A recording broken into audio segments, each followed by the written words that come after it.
I'm standing here outside the Sun Prairie Civic Theater rehearsal barn where they're preparing to stage Neil Simon's The Odd Couple. You know, that classic comedy about the clash of cultures between Oscar the Slob and Felix the Neat Freak.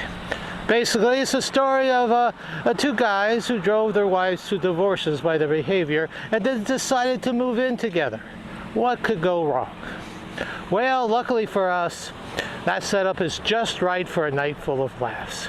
To find out more, I sat down with another couple, minus the oddness. Let's go see what they got to say. That's Amber DiPetro, the director, and Dan Presser, who plays the fussy Felix. So, in real life, where is Dan on the Felix-Oscar continuum?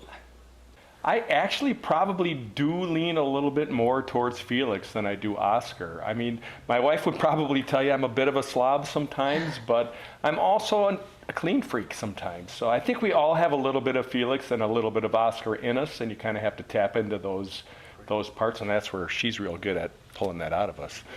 Amber says her pulling out experience started with her younger siblings, but currently is mostly limited to the Sacred Hearts Drama Club.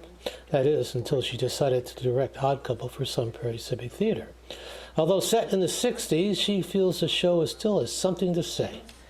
I think today's audience is definitely going to get the humor and the human interaction between the characters. So even though it takes place in the 60s, hence our retro fun wallpaper behind me, they are still going to understand the conflict between friends, who's had their best friend move in with them as a roommate at one point, college years maybe later, and you thought you loved them, but after a few weeks, somebody's going to die. For those of you who don't know, the show starts and finishes with the weekly Friday night poker game with the guys. And these are the guys in question: Murray, Speed, Vinny, and Roy.